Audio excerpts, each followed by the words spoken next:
سعودیہ میں جمعہ سے پہلے کی سنتیں کیسے پڑھیں؟ سعودی عرب میں جمعہ سے پہلے کی 4 سنتیں مؤکدہ کس وقت پڑھی جائے؟ کیونکہ یہاں پر وقت داخل ہوتے ہی اذان ہو جاتی ہے اور اس کے ساتھ ہی خطبہ شروع ہو جاتا ہے۔ محمد عرفان سعودی عرب سے۔ ہاں، یہ بات درست ہے آپ کی، وہاں اذان کے فوراً بعد ہی خطبہ شروع کر دیتے ہیں۔ بہت سی جگہوں پہ ہو سکتا ہے، بہت سی جگہوں پہ وقت بھی دیتے ہوں، تو اس بارے میں وہاں علماء سے بات بھی کی ہے، بڑے بڑے علماء نے، لیکن وہاں پر بس سعودی عرب میں تو ایک آرڈر آتا ہے بادشاہ سلامت کا، یا کوئی بھی وہاں کی کمیٹی کوئی آرڈر کر دے، سب اس پر پابند ہوتے ہیں، اس میں کسی کو بحث کی اجازت نہیں ہوتی۔ ہمارے شیخ حضرت مفتی رشید احمد صاحب رحمہ اللہ تعالیٰ سعودی عرب کے ایک بڑے عالم کے پاس گئے تھے اس سلسلے میں بات کرنے کے لیے کہ بھئی آپ تھوڑا سا ٹائم دے دیں، تو انہوں نے کہا کہ دلیل کیا ہے اس کی، یہ جو آپ کہتے ہیں سنت؟ حضرت نے دلیل پیش کرنا شروع کی، حضرت نے حدیث پیش کی ان کے سامنے، تو وہ پھر اس پہ انہوں نے کہا کہ بس بحث نہیں، قانون ہے۔ تو وہاں کا مسئلہ یہ ہے سعودی عرب کا کہ لا بس جو بن گیا، یا جو بھی وہاں کے علماء کی کمیٹی کی طرف سے فیصلہ آ گیا، تو بس وہ حرف آخر ہوتا ہے، پھر وہ اس میں انتظامی چیزوں میں تو یہ ٹھیک ہے کہ ظاہر ہے حرف آخر کسی کا فیصلہ ہوگا، اسی پر عمل کیا جائے گا، لیکن اگر وہ رعایت کر لیں تو زیادہ اچھی بات ہے۔ صحابہ کرام سے یہ بات ثابت ہے، تابعین سے، تبع تابعین سے، کہ انہوں نے رعایت کی ہے دوسرے کے فقہ کی، دوسرے کے مسلک کی، تو اگر وہ رعایت کر لیں اہل سنت والجماعت کے مذاہب کی تو یہ زیادہ اچھی بات ہو جائے گی۔ لیکن بہرحال یہ تو ان کے سوچنے کا کام ہے، ہمارے سوچنے کا نہیں ہے۔ وہاں فتنہ پھیلانا بالکل جائز نہیں ہے، لوگوں کو تنگ کرنا اور لوگوں کو وہاں کے علماء کے خلاف یا نظام کے خلاف، کیونکہ بعض لوگ ایسا کر رہے ہوتے ہیں کہ ابے یہ سنتوں کا ٹائم نہیں دیتے، ابے یہ نہیں کرتے، تو یہ بری بات ہے۔ حرمین میں جا کے منفی باتیں پھیلانے سے روحانیت بہت خراب ہوتی ہے۔ ان میں بہرحال خوبیاں زیادہ ہیں، خامیاں کم ہیں، تو خوبیوں کو دیکھنا چاہیے، اور جب تک ٹائم نہیں دے رہے تو آپ نہ پڑھیں، پھر نماز کے بعد پڑھ لیں سنتیں، یہی کہا جا سکتا ہے۔ یا وقت داخل ہوتے ہی اگر تھوڑی دیر سے ظہر اذان ہو رہی ہے تو اس اذان سے پہلے پڑھ لیں، لیکن اگر بالکل ہی ٹائم نہیں مل رہا تو پھر چھوڑ دیں سنتیں، پھر وہ نماز کے بعد پڑھ لیں سنتیں۔ نماز میں دل پر کیسے قابو کریں؟ کبھی نماز کے لیے کھڑے ہوتے ہیں تو بہت دل لگ رہا ہوتا ہے اور کبھی بالکل دل نہیں لگتا، اس بارے میں رہنمائی فرما دیں۔ عبداللہ صاحب کراچی سے۔ دیکھیں، یہ ہر ایک کے ساتھ ہوتا ہے، نماز میں دل لگنے کی کیفیات بہت مشکل سے بنتی ہیں جو کنٹینیو رہیں۔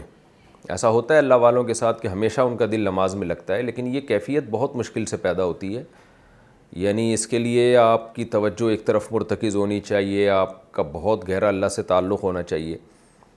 تو اس لیے ہم اللہ کے غلام ہیں، ہمیں وہ کام کرنا ہے جس کا اللہ نے حکم دیا۔ اللہ نے ہمیں نماز کا حکم دیا اور حکم یہ دیا دل لگانے کی کوشش کرو، تو ہم نے دل لگانے کی کوشش کرنی ہے، بس ہماری ذمہ داری پوری ہو گئی۔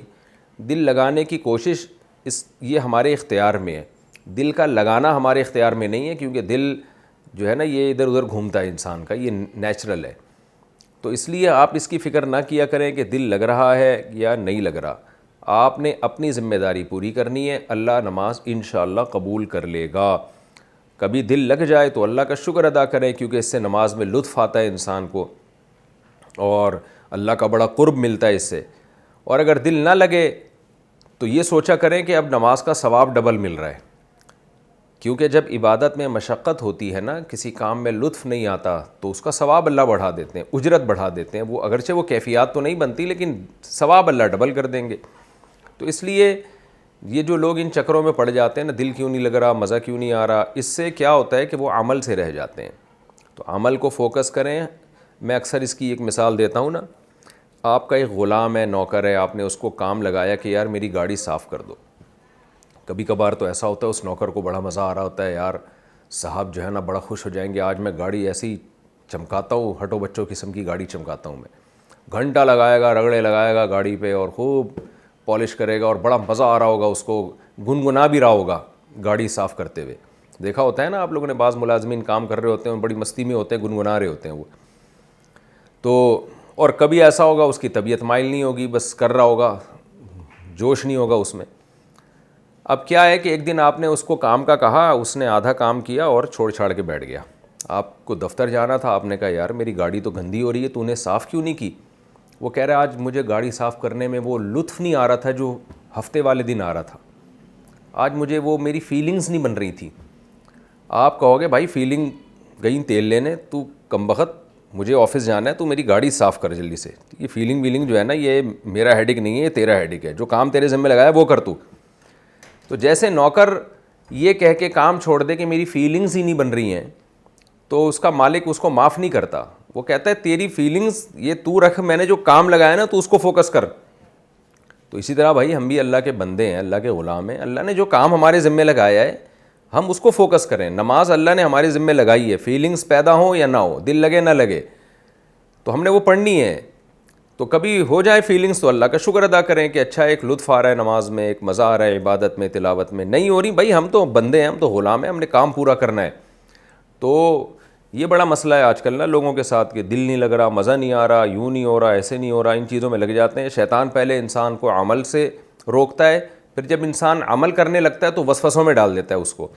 یہ شیطان کا حربہ ہوتا ہے, تو اس سے بچنا چاہیے. آپ کام کریں, دل لگانے کی کوشش کریں, لگ جائے ٹھیک ہے, نہیں لگے تو بھی ٹھیک ہے.